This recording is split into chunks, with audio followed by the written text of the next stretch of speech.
세무사 합격 후에는 여러 가지 진로가 기다리고 있습니다.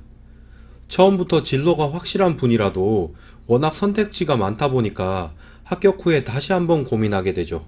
그리고 여러 진로 중에서 세무사 개업은 리스크가 가장 크면서도 확실히 탐나는 진로입니다.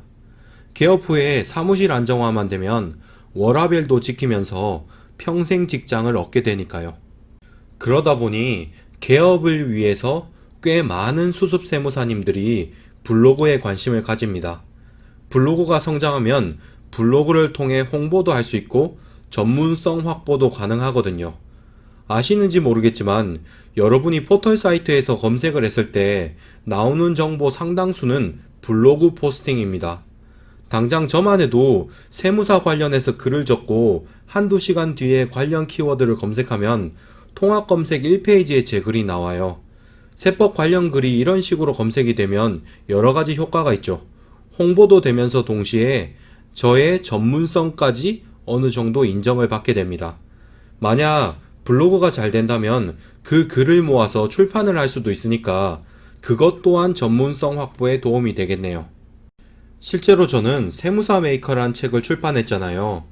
그런데 그 책이 블로그 포스팅을 모아서 책의 목차에 맞게 제가 새롭게 쓴 책이거든요. 그런데 그렇게 책을 출판하니까 꾸준하게 지금까지도 판매가 되고 있어요. 그런 걸 보면은 블로그가 분명히 홍보 수단으로서 효과는 있다고 봐야겠죠. 홍보 효과 때문에 많은 수습 세무사님들이 언젠가 개업할 날을 그리면서 블로그를 하시겠지만 아마 잘 안 될 겁니다. 저도 블로그를 오래 하면서 여러 블로그를 봤어요. 그런데 세무사가 운영하는 블로그인데 저처럼 잘 되는 곳은 거의 못 본 것 같아요. 저는 블로그를 시작할 때 블로그 마케팅을 좀 배우고 시작했거든요. 그리고 나중에 따로 취미 블로그를 추가로 하면서 그 블로그도 하루 조회수가 1만을 넘기도 했어요. 블로그 2개를 크게 성공시켜 본 입장에서 감히 세무사 블로그가 잘 안 되는 이유를 말하자면 사실 너무 이유가 많아요. 케이스 바이 케이스니까요. 그래도 굳이 공통된 이유를 하나 고르자면 포스팅 개수가 블로그 실패의 1차적인 원인이라고 할 수 있겠네요. 글이 많이 쌓일수록 특정 분야에서 검색이 될 가능성이 높아져요. 그리고 글이 많이 쌓여야 블로그 통계를 보고 노하우를 쌓을 수 있어요. 제 생각에는 최소 100개는 적으셔야 그때부터 뭔가 시작된다고 보셔야 해요.